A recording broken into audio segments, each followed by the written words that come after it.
स्वर सुधा मंच पर आप सभी का स्वागत है। आज सुनिए हिंदी साहित्य जगत की जानी मानी लेखिका डॉक्टर पद्मजा शर्मा द्वारा लिखित कहानी मैंने रानी को जीत लिया। डॉक्टर पद्मजा शर्मा साहित्य जगत में बहुमुखी प्रतिभा की धनी हैं। उनकी अब तक 37 पुस्तकें व 9 कविता संग्रह प्रकाशित हो चुके हैं। उनकी पुस्तकों का कई भाषाओं में अनुवाद भी हो चुका है। उन्हें साहित्य के क्षेत्र में अनेकों पुरस्कारों के साथ साथ समय समय पर रजत व स्वर्ण पदक भी विभिन्न संस्थाओं के द्वारा दिए गए हैं। तो चलिए अब हम कहानी शुरू करते हैं। मम्मा, हमारे कपड़े जमा दो, मुझे वो काला बैग देना, निन्नी को अलग बैग देना। अंकिता ने निन्नी की ओर शरारती अंदाज में देखते हुए कहा।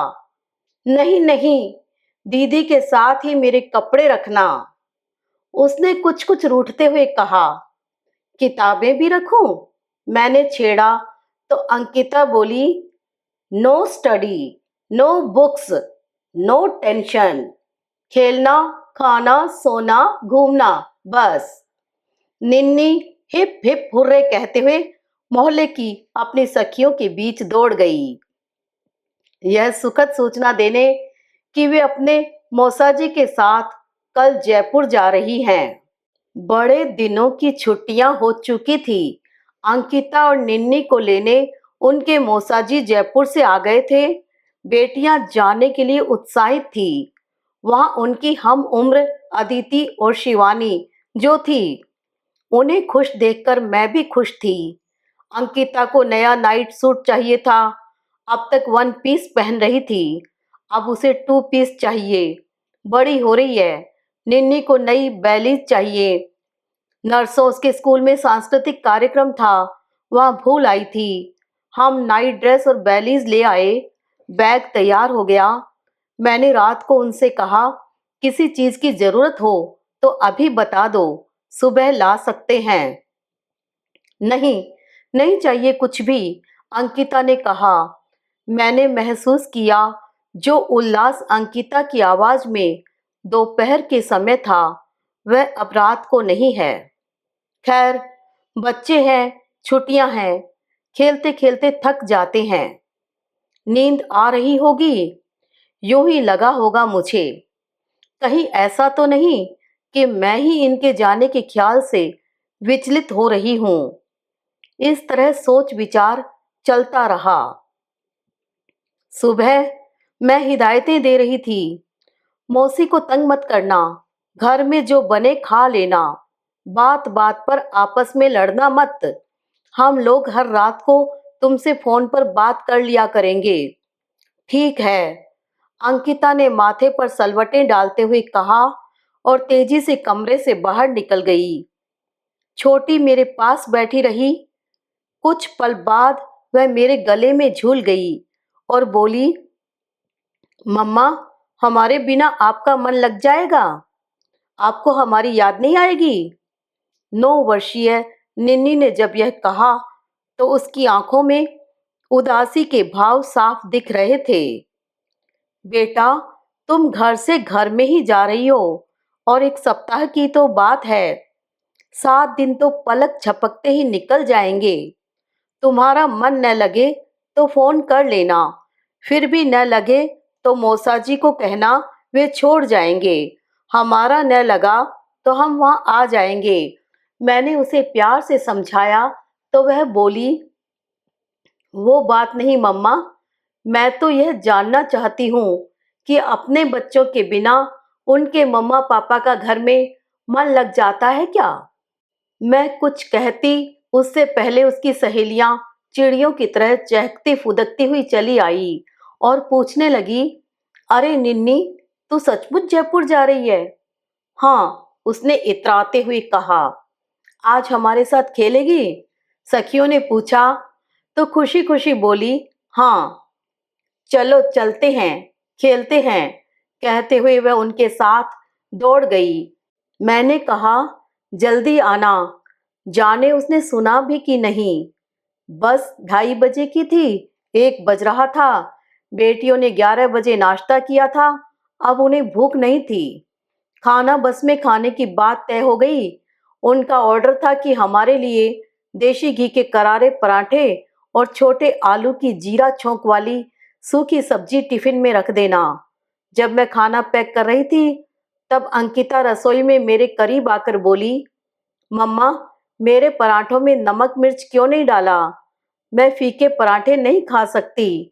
और कहते कहते वह सुबकने लगी। मेरे हाथ रुक गए। मुझे आश्चर्य हुआ। मैंने उसे अपने से चेपते हुए पूछा, मेरी बेटी रोई क्यों? अब वह पहले से भी जोर से रोने लगी और बोली, मुझे जयपुर नहीं जाना है। मैं देर तक उसे बहलाती मनाती रही। छुट्टियों में जयपुर जाने की योजना तुम्हारी थी। तुम्हारे कहने पर ही मौसा जी आए हैं। अब नहीं जाओगी तो उन्हें लगेगा कि हम तुम्हें भेजना नहीं चाह रहे हैं। उधर वो बहनें भी निराश और नाराज हो जाएंगी। वे फिर अपने घर कभी नहीं आएंगी। कौन बहनें? उसने गुस्से में पूछा। अदिति और शिवानी। मेरे ये नाम लेते ही वह चिढ़ सी गई। बोली, आपको सबकी परवाह है, बस हमारी ही नहीं है। निन्नी जाए तो उसे भेज दो, मैं नहीं जाऊंगी। उसने आंसू पोंछते हुए कहा। इतने में निन्नी दौड़ते हुए आई। मम्मा, पापा के साथ का अपना एक फोटो देना। मुझे रास्ते में आपकी और पापा की याद आई तो उसे देखूंगी। उसका स्वर रुआंसा था। इस ड्रामेबाज को कुछ मत देना, फोटो गिरा देगी कहीं, अंकिता ने कहा तो दोनों में बहस होने लगी। मैं फोटो ले आई, निन्नी को दी। वह खुशी से उछल पड़ी। फोटो लेकर बाहर दौड़ गई। अंकिता की आंखों में अब तक भी पानी था। छलक न पड़े इसलिए वह बोली, आप निन्नी की नौटंकियां नहीं समझती हैं। पता है, उसकी सहेलियों ने कहा होगा, मम्मा पापा की फोटो मांग ले, वे खुश हो जाएंगे। तब आई है वह। देखा नहीं, फोटो हाथ आते ही भाग गई उनके पास। मैंने अंकिता के बालों में हाथ फिराया और पूछा, अपनी टूथब्रश रख ली? उसने बेमन से कहा, भूल गई, अभी रखती हूँ। निन्नी की भी रख लेना, मैंने कहा तो बोली, मैं नहीं रखती निन्नी की।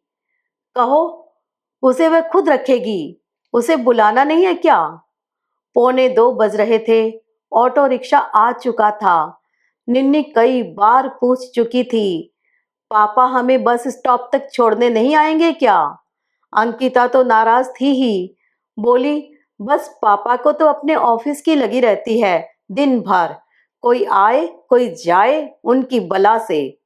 मैंने उन्हें फोन किया। वे बोले, तुम चलो, मैं 2 सवा 2 तक बस स्टॉप पर ही मिलता हूँ। पापा का जवाब सुनकर दोनों को बुरा लगा। ऑटो में हमारी कोई बात नहीं हुई। मैं बीच में बैठी थी। निन्नी मुझसे चिपक कर बैठी थी। अंकिता मेरे कंधे पर अपना सिर टिकाए थी। बस में मौसा जी के साथ बुझे मन से दोनों बैठ गई। निन्नी खिड़की के पास थी, मैं नीचे खड़ी थी। वह खिड़की से मेरी ओर चुपचाप देख रही थी, जैसे कि मेरे चेहरे को पढ़ रही हो कि मुझे उनसे बिछड़ने की पीड़ा है कि नहीं, और है तो कितनी। मैंने उसे हंसकर कहा, क्या देख रही है निन्नी, खुश रहना। उसने थूक गटक लिया। तभी उसे पापा आते दिखाई दे गए। पापा, पापा करते हुए वह बस से नीचे उतर आई। इन्होंने अपना बैग दोनों टांगों के बीच रखते हुए निन्नी को गोद में उठा लिया, उसकी गालों पर प्यार किया। वह भी पापा के गले में बाहें डालकर उनके चेहरे पर अपना चेहरा रगड़ने लगी। फिर पापा के कान में जोर से बोली, पापा, पापा, दीदी अभी तक रो रही है, उसे नहीं जाना जयपुर। इन्होंने पूछा, तुझे जाना है कि नहीं? दीदी जो कहे, वह अंकिता को देखते हुए कह रही थी। इन्होंने निन्नी को गोदी से नीचे उतारा। मैंने कहा, दोनों का ही मन नहीं है। वो देखो, अंकिता तो तब से रोए जा रही है, चुप ही नहीं हो रही। जैसे कोई सजा काटने जा रही है। इन्हें घर ले चलो, शैलेश जी को समझा दूंगी। अगर वहां मन नहीं लगा तो इन्हें भागना पड़ेगा। पति बोले, बच्चियां हैं, पहली बार घर से हमसे दूर जा रही हैं, उदास हो रही हैं, धीरे धीरे मन लग जाएगा। मैं अंकिता के पास जा ही रही थी बस में कि वह खुद ही आ गई। वह मेरे कंधे पर अपना सिर टिकाकर अपने पापा से बोली, आप मौसा जी से कह दो कि हमें कल ही यहाँ छोड़ जाएं, और जब भी मेरा मन करेगा मैं यहाँ फोन करूंगी, वे रोकेंगे नहीं। ठीक है, अभी कह देता हूँ। पति ने देखा, शैलेश जी भी बस से उतरकर हमारे पास आ गए।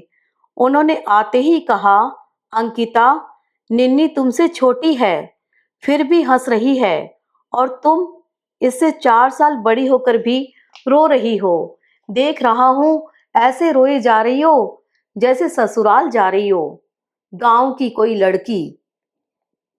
अंकिता ने मेरी साड़ी के पल्लू से अपने आंसू पोंछे और गर्दन नीचे करके हल्के से मुस्कुराई। निन्नी ससुराल नाम सुनकर ताली बजाकर हंसने लगी। तभी अंकिता ने उसकी तरफ आंखें तरेरी।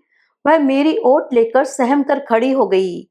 मौसा जी अंकिता से बातें करने लगे, पिछली छुट्टियों की, स्कूल की, पढ़ाई की, खेलों की, नंबरों की, जयपुर में घुमाने की, होटल ले जाने की। इधर निन्नी पापा से डिमांड कर रही थी, पापा कुछ दिलाओ न। क्या? कुछ भी? फिर भी कुछ का नाम तो होगा कुछ। कुछ भी यार पापा। अच्छा चिप्स? नहीं। अच्छा फ्रूटी? नहीं। तो चॉकलेट। 2:30 बज गए थे। ड्राइवर अपनी सीट पर आ चुका था। हॉर्न बज चुका था। कंडक्टर भी हाथों में कागज लिए तेज कदमों से बस की तरफ आ रहा था। बस छूटने वाली थी। इन्होंने उसे डपट दिया कि बाहर की चीजें नहीं खाते। वह छोटे से मुंह से मेरी ओर देखने लगी। मैं भागकर पास की दुकान से उनके लिए 2 फ्रूटी, 2 चिप्स के पैकेट ले आई। निन्नी ने कहा, मेरी अच्छी मम्मा, गंदे पापा। अंकिता ने कोई खुशी नहीं जताई। मैंने दोनों बेटियों के बालों में हाथ फिराया। वे बस में बैठ चुकी थी। दोनों खिड़की से देख रही थी, रो रही थी, आंसू पोंछ रही थी। बस रवाना हो गई। वे दूर तक हाथ हिलाती रही। मैं भी उदास थी। घर आकर हमने खाना खाया। ये दफ्तर चले गए। मैं बचे काम को सलटाने लगी। सारा घर बिखरा था, समेटा। रात को किसी शादी में जाना था। 8:30 बज रहे थे। बस ठीक समय पर हुई तो अब तक पहुंच गई होंगी जयपुर। यह सोचकर मैंने इन्हें फोन करने के लिए कहा तो बोले, तू भी कमाल करती है, सरकारी बस भी कभी समय पर पहुंची है? 9 बजे के आसपास पहुंचेगी, तब फोन करेंगे। ये न्यूज़ देख सुन रहे थे टीवी पर। मैं फोन के पास बैठी थी कि शायद बच्चियों के पहुंचते ही बहन फोन कर दे। 9 बजे बहन का फोन आ ही गया कि सब ठीक से पहुंच गए हैं, बच्चियां मस्त हैं। क्या कर रही हैं वे? मैंने पूछा तो उधर से शैलेश जी बोले, उन्हें किसी की कोई याद वाद नहीं आ रही है। वहां और यहाँ की स्थितियों में बहुत बदलाव आ गया है। आपको बात करनी है क्या उनसे? दूसरे कमरे में वे सब धमा चौकड़ी मचा रही हैं। मैंने कहा, नहीं नहीं, मैं तो ऐसे ही पूछ रही थी, आप लोगों को तंग न कर रही हूं। मैंने इस समय बात करना उचित नहीं समझा, कहीं मेरी आवाज सुनकर रो न दें। मैंने इन्हें बताया तो बोले, मैं न कहता था कि यह रोना धोना यहीं तक है, वहां जाकर सब भूल जाएंगी। बच्चों को कभी कभी अपने से दूर भी करना चाहिए, वे आत्मनिर्भर बनते हैं, वरना घर घुस्सू बनकर रह जाते हैं। बड़े होने पर भी घर से बाहर पढ़ने या काम की तलाश में जाना पड़ ही सकता है। हम शादी से 11 बजे लौटे। पति ने कहा, अब उनसे बात कर लेते हैं। मैं डर रही थी कहीं हमारी आवाज सुनकर वे उदास न हो जाएं। रोने न लगे, मगर इनका कहना था कि पता तो चलेगा कि उनका मन लगा कि नहीं। हमारे साथ उन्हें भी तसल्ली हो जाएगी कि हमने अपना वायदा निभाया। पति ने फोन किया, जल्दी ही रख भी दिया और कहा उनका मन लग गया है। वे भी उन्हें डिस्टर्ब नहीं करना चाहते थे। शायद उनका रोना हम में से कोई भी सुनना नहीं चाहता था। सुबह सोकर उठे तो देखा घर साफ सुथरा खाली खाली है। मेरा मन भी खाली खाली हो रहा था। लग रहा था जैसे कोई काम ही नहीं है। उनके साथ ही घर का काम और बहुत सारी आवाजें भी चली गई थी। आज घर में डिस्कवरी चैनल या कार्टून फिल्म की आवाज नहीं थी। उनके लिए दूध नाश्ता नहीं तैयार करना था। उनका खाना भी नहीं बनाना था। उनके कपड़े नहीं धोने थे। छुट्टियों के होमवर्क के लिए पीछे नहीं पड़ना था। उनकी आपसी तू तू मैं नहीं थी। कोई जिद, कोई डिमांड नहीं थी। मुझे बार बार हिदायतें नहीं देनी पड़ रही थी कि नंगे पांव मत घूमो, गर्म कपड़े पहनो, थोड़ी देर धूप में जाओ, अब धूप तेज है, भीतर आ जाओ, नहा लो, खा लो, टीवी के आगे से अब तो हट जाओ, टीवी की आवाज कम करो। ये दफ्तर जा चुके थे, 12 बज रहे थे। अब घर में मैं थी या टिक टिक करती दीवार घड़ी। मैंने दरवाजे खिड़कियां खोली। बाहर गुनगुनी धूप थी। सामने चौक में बच्चे खेल रहे थे, पर बेटियों की सहेलियां दिखाई नहीं दे रही थी। निन्नी ही है जो सबको घर से निकाल लाती है। मंदिर के पास वाले पीपल से कौवे की काव काव के स्वर आ रहे थे। चिड़ियाओं का एक झुंड आसमान नाप रहा था। दाईं तरफ बंगले की छत पर धूप फैली थी, पर नीचे आंगन में छाया थी। खिड़की के पास खड़ी गाय अपनी पूंछ से मक्खियां उड़ा रही थी। एक मोटरसाइकिल पर दूध वाला खाली टंकियां लेकर गुजर गया। कहीं कोई उदास गाना बज रहा था। यह उदासी मेरे भीतर उतरे इससे पहले मैंने सारे दरवाजे खिड़कियां बंद कर दिए। कौवे की कर्कश आवाज अब भी सुन रही थी। एक अजीब सा सूनापन वातावरण पर तारी था। घड़ी की टिक टिक की कीलें दिमाग में ठुक रही थी। अचानक लगा जैसे अंकिता रो रही है। निन्नी फोटो को सीने से लगाए उदास खड़ी है। मैंने जयपुर फोन लगाया। फोन अंकिता ने ही उठाया। वह मेरी आवाज सुनकर आश्चर्य से बोली, अरे मम्मा, इस समय कैसे? फोन तो रात को करने की बात थी न। मैंने कहा, ऐसे ही कर लिया बेटू, तुम्हारी याद आ गई। क्या कर रहे हो तुम? मम्मा, हम तो कैरम खेल रहे हैं। हमने रानी को जीत लिया है। बांदी को निकालना बाकी है। उसके शब्दों में झुंझलाहट साफ झलक रही थी। मैंने कहा, निन्नी से बात करवा दे। निन्नी की उधर से आवाज आ रही थी, दीदी, मम्मा को बोलो 10 मिनट बाद बात करें। अब के बांदी हाथ नहीं आई तो समझो हम हार गए। अंकिता मुझे जवाब देना भूल गई। मैंने कई बार हेलो हेलो किया। वे अपने खेल में मस्त थी।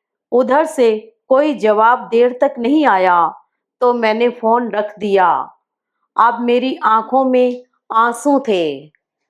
अभी आप सब सुन रहे थे हिंदी साहित्य जगत की जानी मानी लेखिका डॉक्टर पद्मजा शर्मा द्वारा लिखी हुई कहानी हमने रानी को जीत लिया। आशा करती हूँ कहानी आपको अवश्य पसंद आई होगी। कृपया चैनल को सब्सक्राइब करना न भूलिएगा।